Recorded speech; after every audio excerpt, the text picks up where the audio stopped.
Hey, Stacy.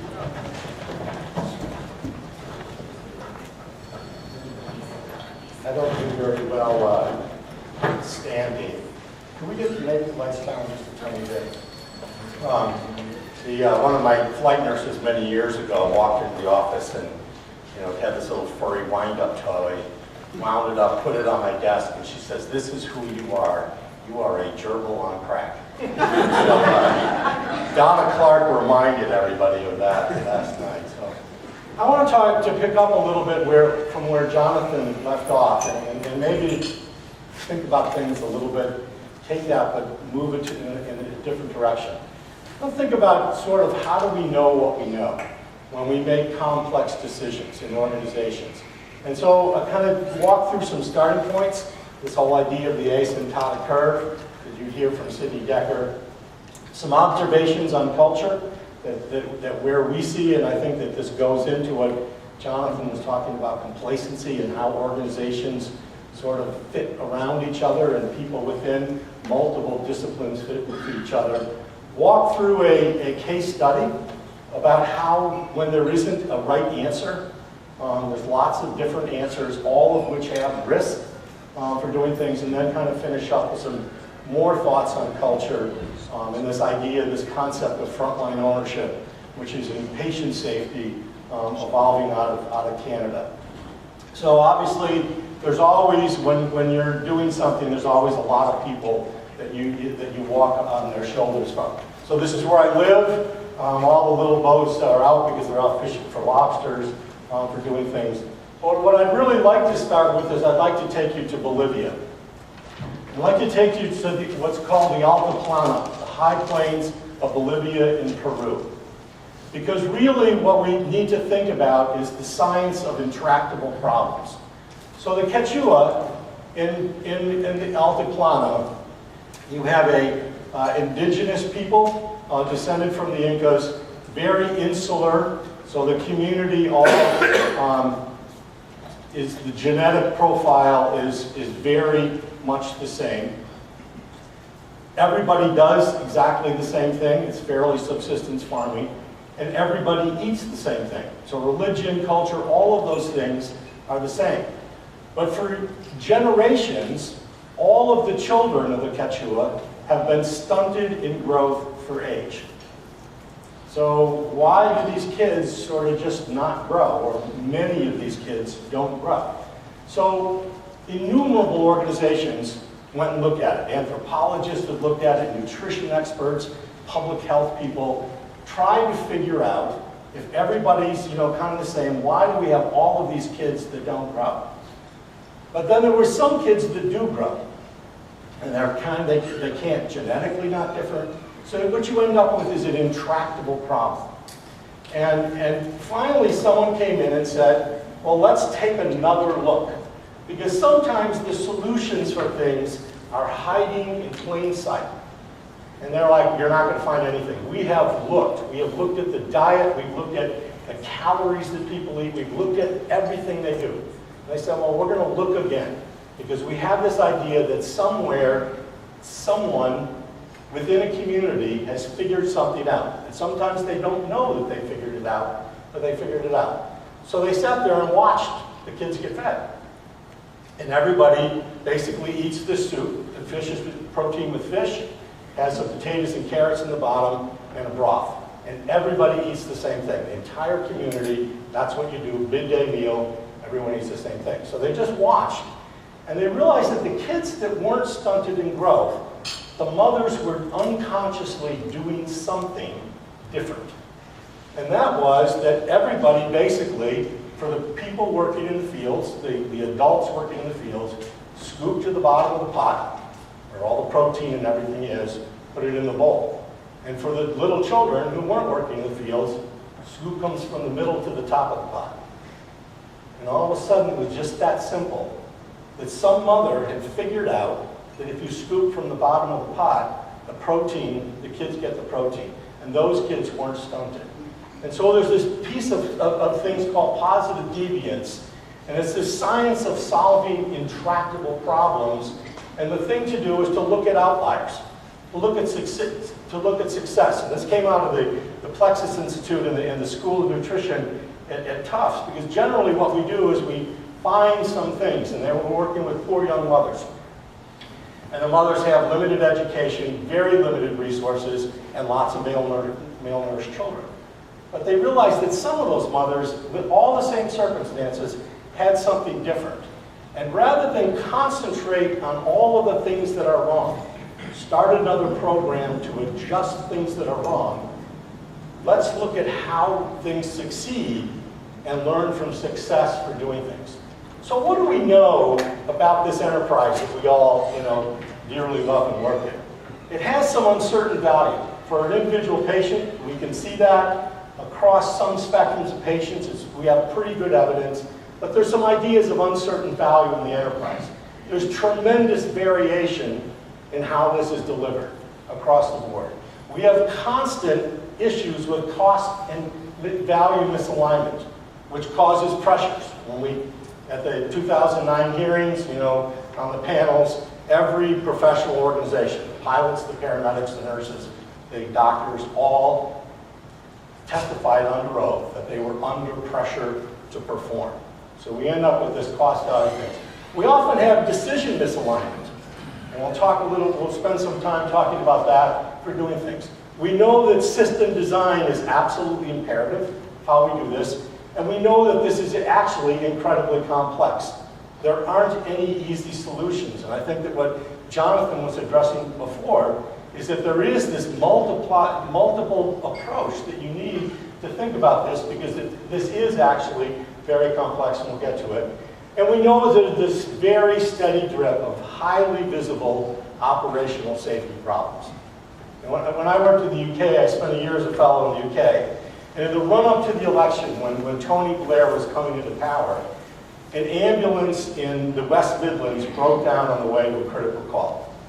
The West Midlands does 1.2 million ambulance 999 responses a year. One ambulance broke down, somebody died because the ambulance broke down on the way to the call, and that was on the national news. So, in similar, a steady drip of very highly visible safety operational issues.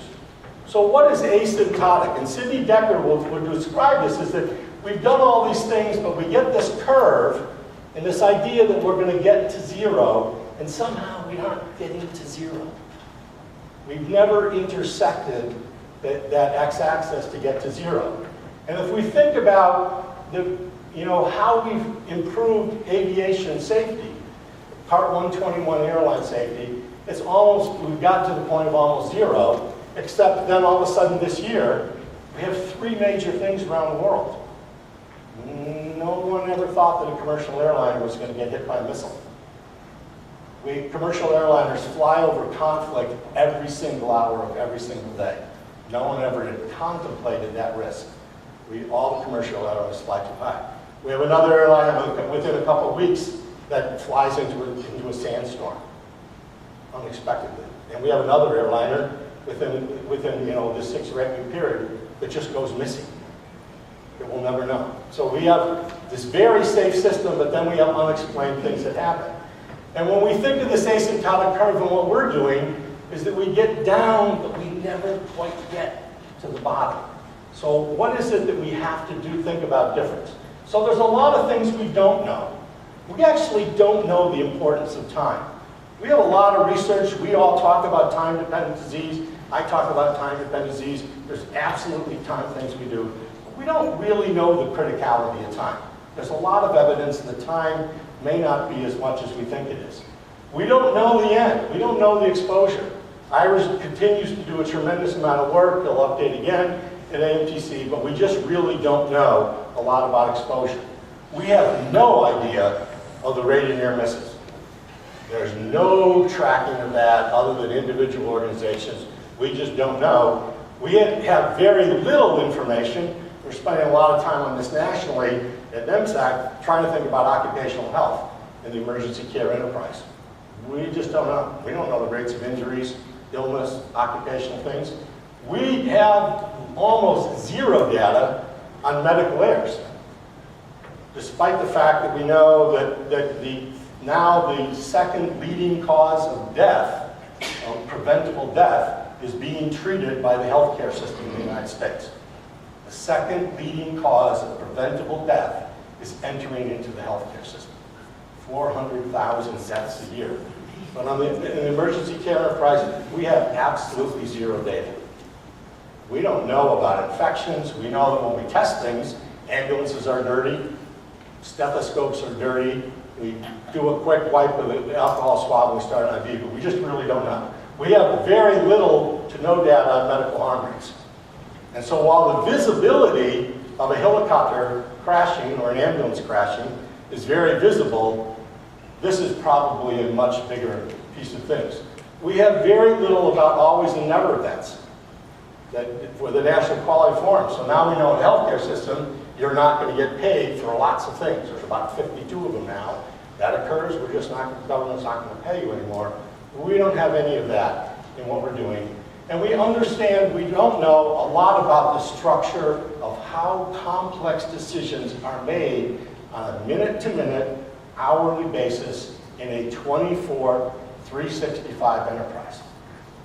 What we do is among the most complicated things. If you pull in all the variables, what we do is one of the most complicated things on the face of the earth.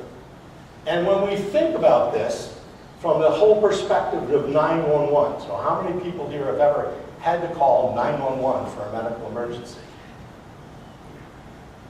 Well, a handful of us, but we trust that that system's going to be there.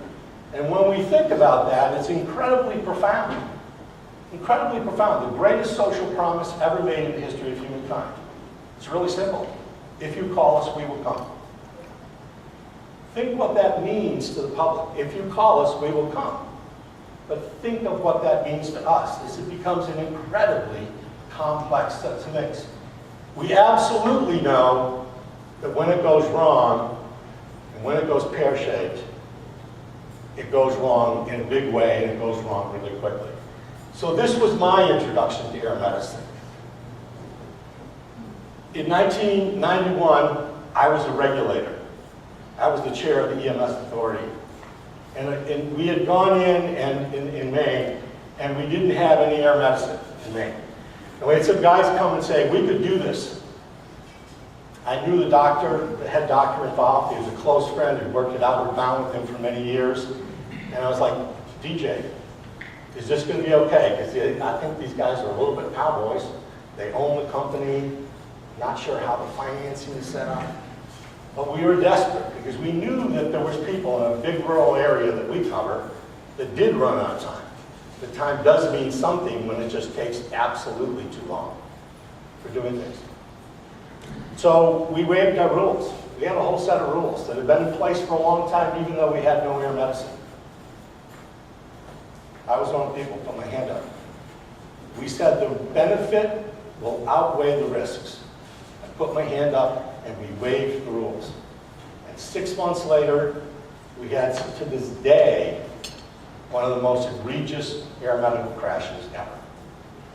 To this day, you can go back, look it up, Ames and HAI used it for one of the root cause things back in 2001. Run out of fuel, over a bay, VFR helicopter in instrument conditions, overfly 5 airports, overfly the Brunswick Naval Air Station with a fuel light on, because we can get back to Portland, and the helicopter goes in the bay, and the patient, the paramedic, and the nurse perish. I own that. I was one of the people who put my hand up. So this stuff does make really big things. These are complex, and this is big consequence. So let's take a ride in some observation of cultures. What can possibly go wrong? So again, following from Jonathan Einstein, everything should be as simple as it can, but it shouldn't be any simpler. That's a piece of culture. The second law of thermodynamics. How many people know the second law of thermodynamics? The law of entropy. Order tends to disorder, and everything falls apart.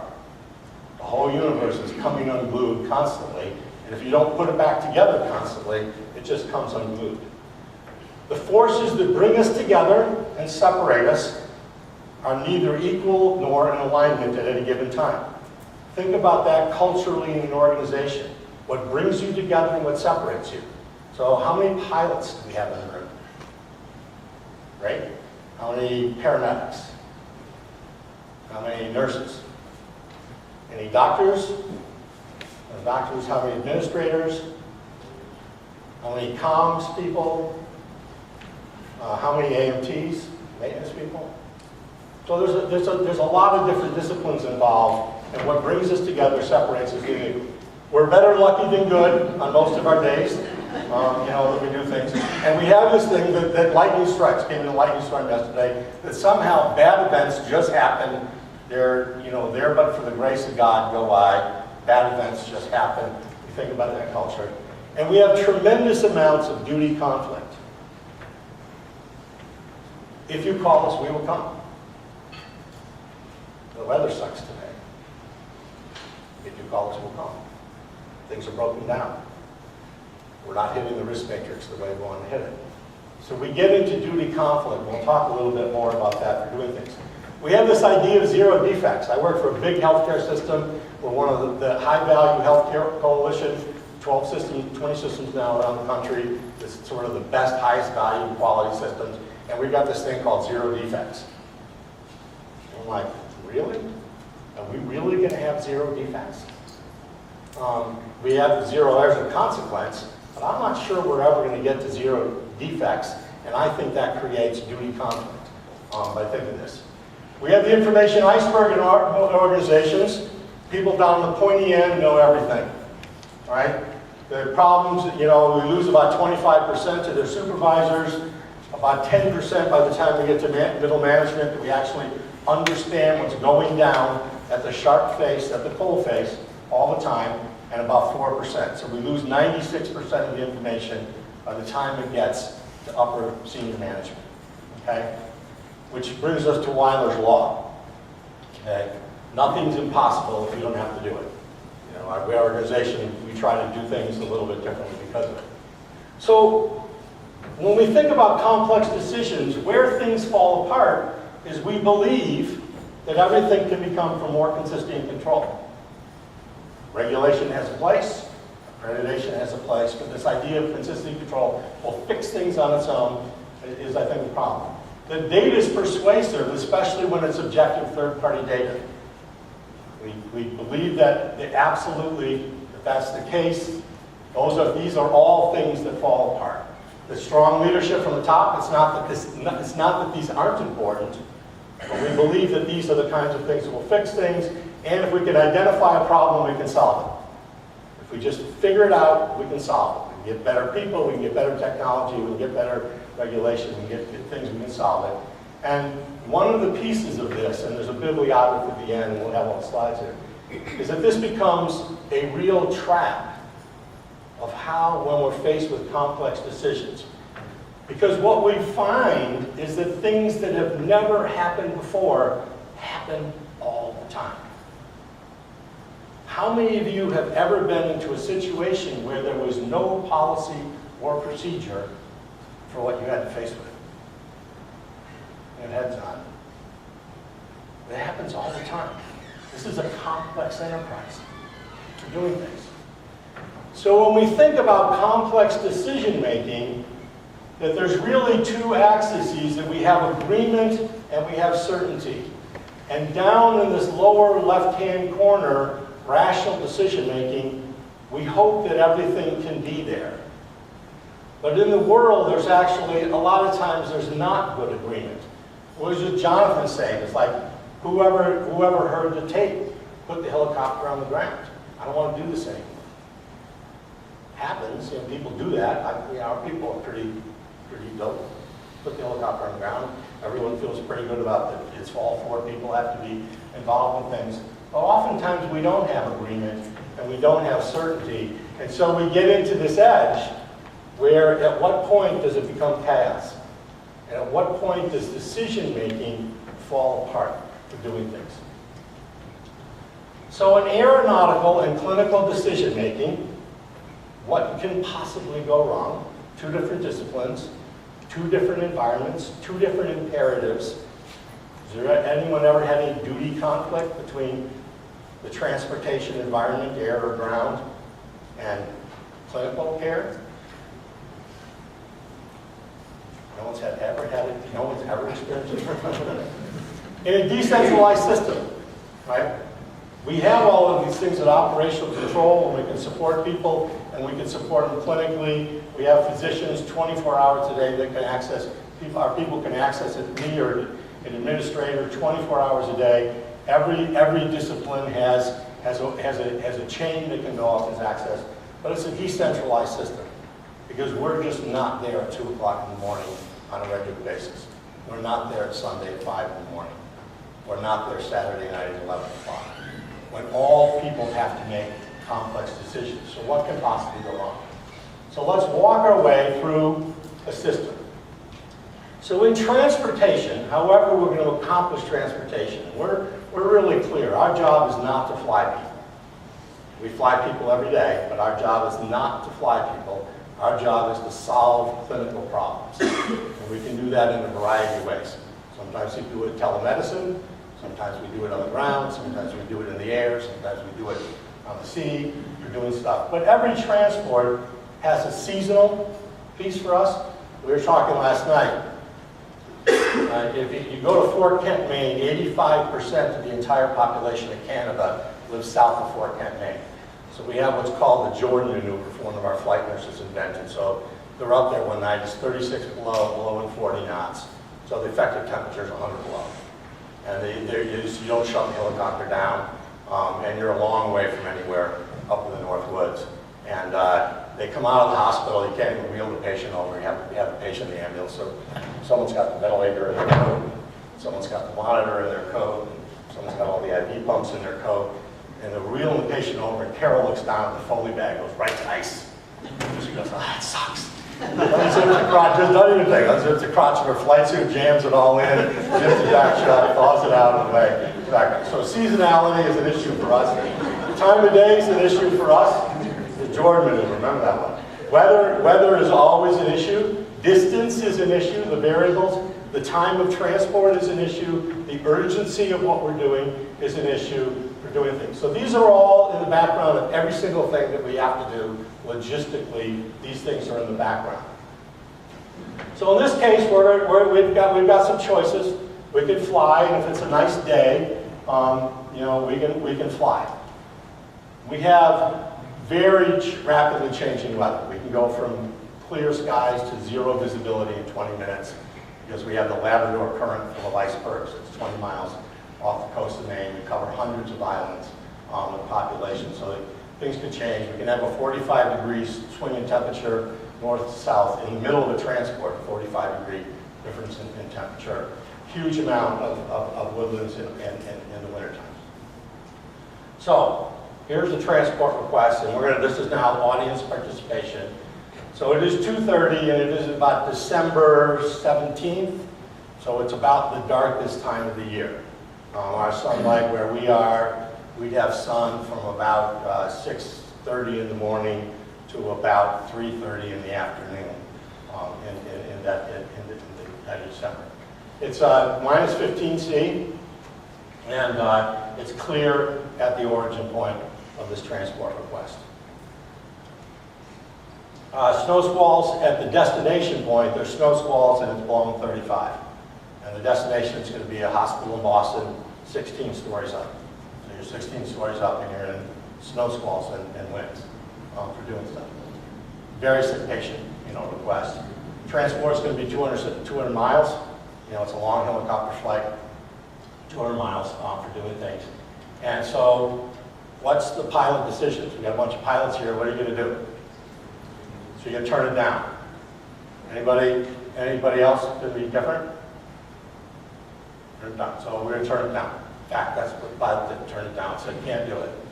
So weather's clearing at the things, and if you can, we'll reevaluate in a couple hours, and if it's still a go, we'll consider if we can do it. Everyone goes. Doctor calls the crew up and says, oh, wow, this patient's really sick. This patient has got to go. We have got to get this patient to Boston. So, and what do you guys are saying you can't fly. And so this patient is really sick. This patient's on ECMO, they're on tandem heart, they're on 9 infusion medications, they're getting blood, they got bilateral chest tubes, they're really sick, and the probable way in the background, there's probably a healthcare system issue here. So what does the clinical crew want to say? You want to do this transport? Anybody up for it today? Okay, so the clinical crew is now, we sit there, now we got duty conflict. It's like, you're asking us to do something that's nearly impossible. Will this patient survive at all? Is this futile effort for what we're doing? And we can't fly, and at this point. So what do we do? So what do you think happens next? What happens next? The doctor that wants the transport calls the medical director of the transport program and says, hey, you got to get this fixed. We have to move this patient. So the crew is like, okay, here are our options. And the options are, so what we need to do is we're starting up in here and we're going down to Boston. It's long, that's Fort Penn. That's where the Jordan maneuvers occur. For doing things. We have a whole IFR system. We own weather systems. We have a lot of stuff, infrastructure in the background to make things safe. So the transport request options at this point is a ground ambulance is going to be 4+ hours. And the physicians caring for this patient down in the ICU are like, patient's not going to tell, right, 4.5 hours in a ground ambulance on bumpy roads. The interstate in December is bumpy. There's snow sort of breaking out everywhere. It's clearing in Boston. Let's see if we can hold, and let's see if there's another way to move this patient. We talked to Boston about a fixed wing, not an option for doing this. And the fixed wing would require 2 ground transports. This is a fragile patient that you really don't want to be moving around very much for doing things. The weather's clearing at the destination. So I go back to the pilot and say, what do you think? 2 hours later now, physicians like, we're not going to be able to move this patient by ground. We seem to have everyone in the healthcare system that is pretty convinced we have to move this patient for doing things. Is it going to be safe to fly? Pilot's one of our most cautious pilots, and said, yeah, we can do it. We're going to have to go. We can do it. It's now going to be dark, so it's going to be much colder. It's going to be under night vision.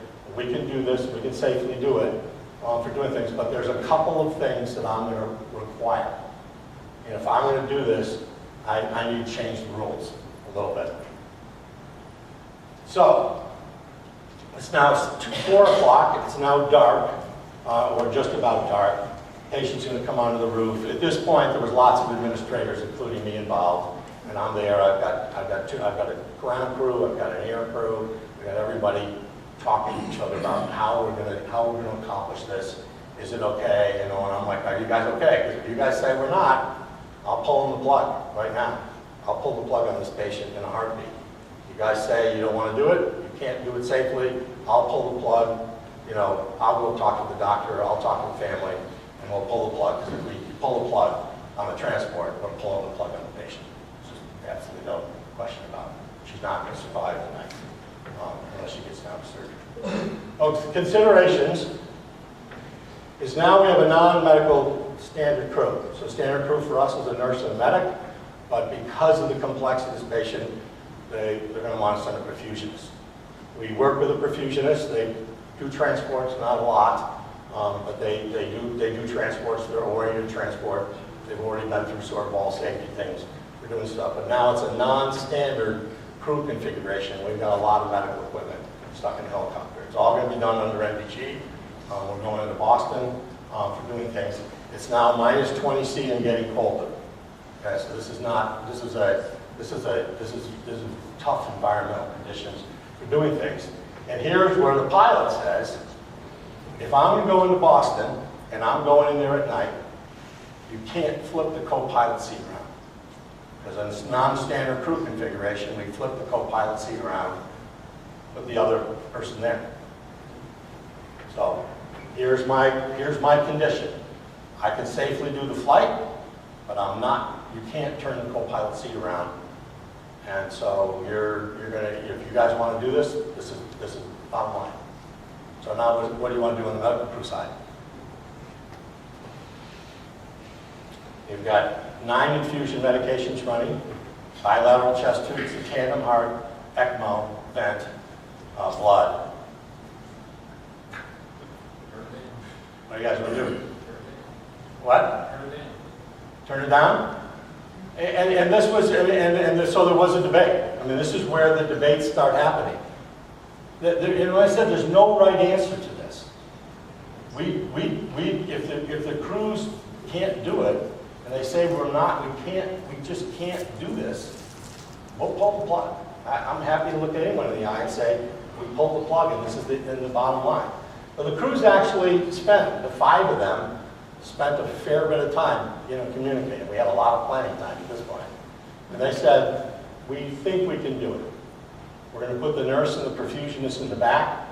The paramedic will sit up front.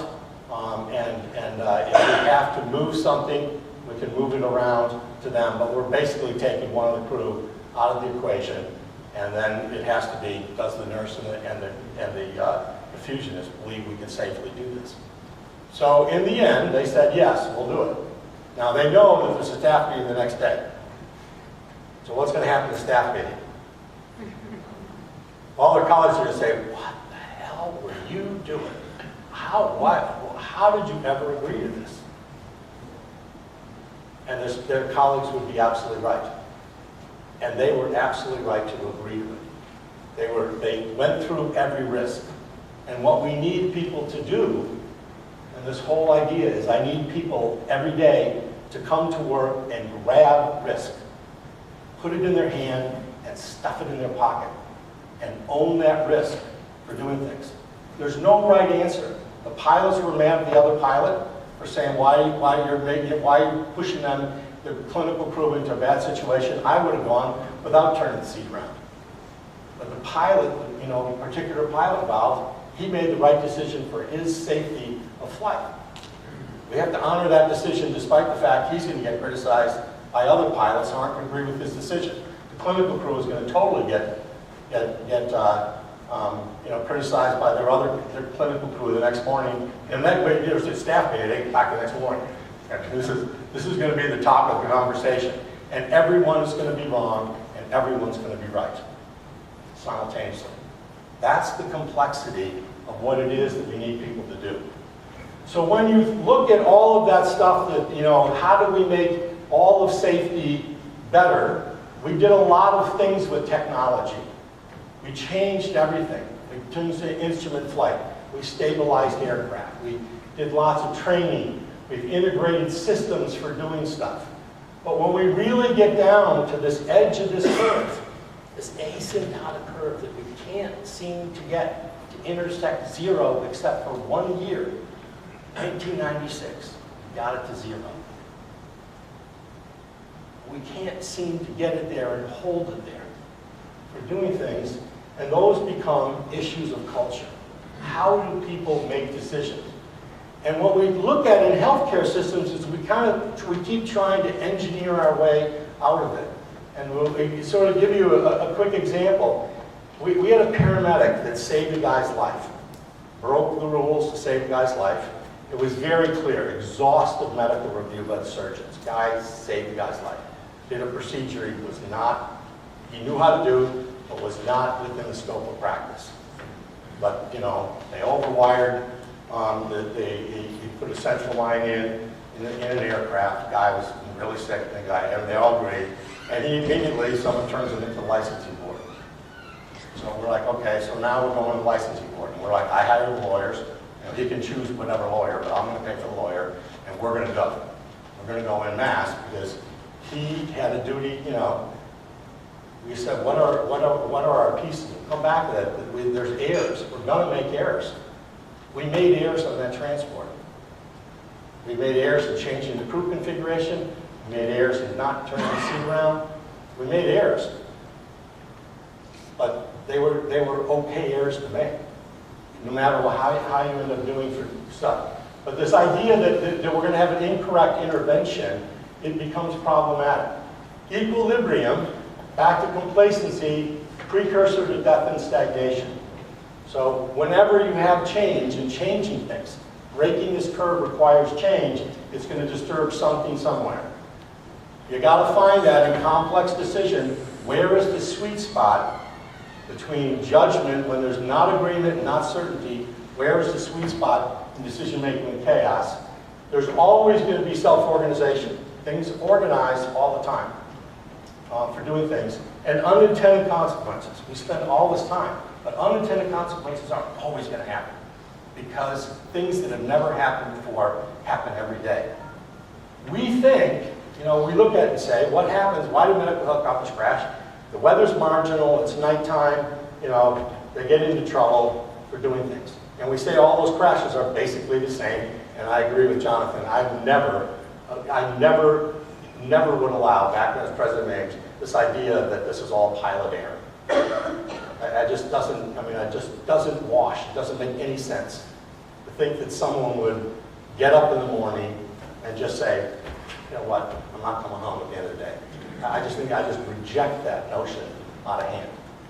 I think there's a lot of complexity. We look at all these crashes and say they're all the same, but in fact they're actually all a little bit different for doing things. The complexity science says that we have to look at all of these relationships.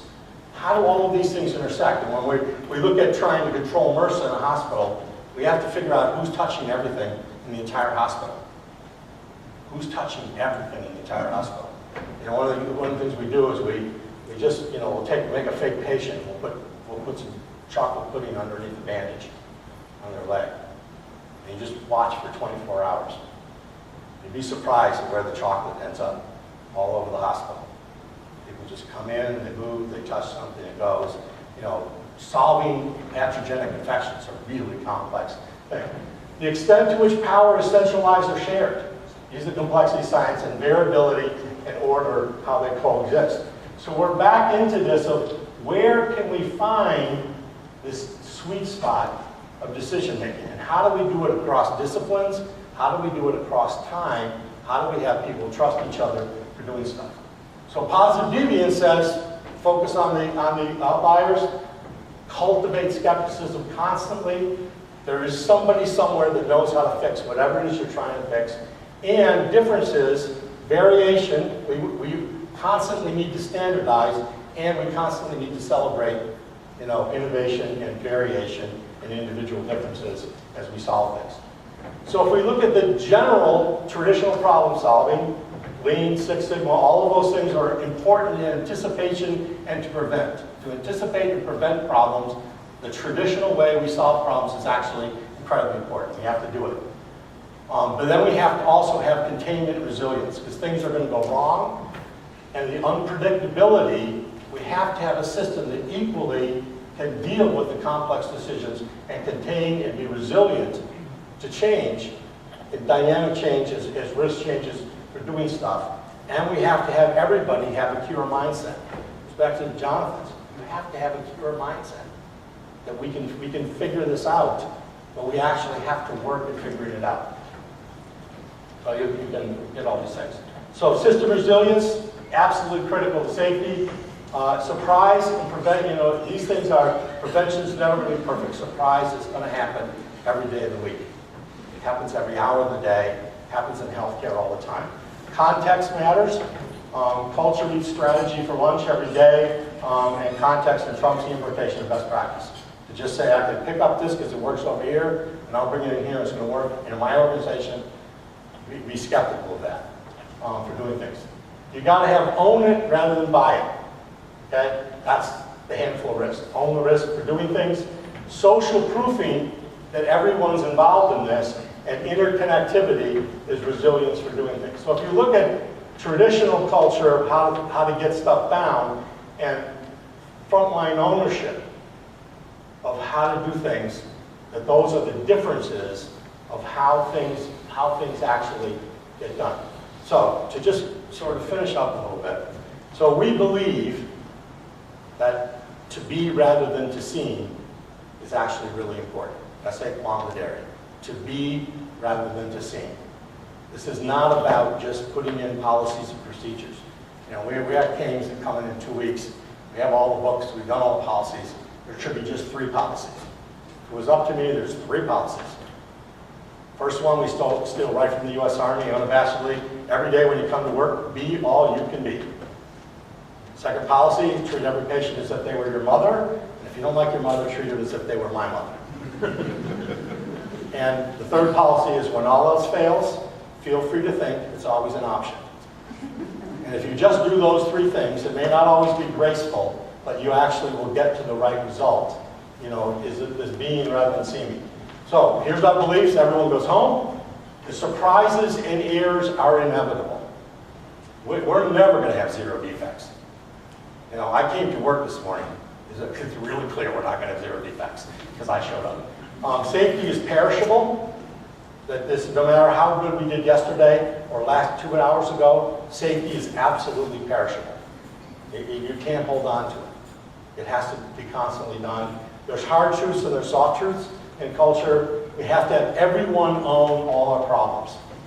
This has to be shared. We can't, none of us can do things. And I think as Jonathan was doing, this idea of mindfulness, those are core beliefs in things. And promises are important. When we say we're going to come, that's actually important. And sometimes we can't.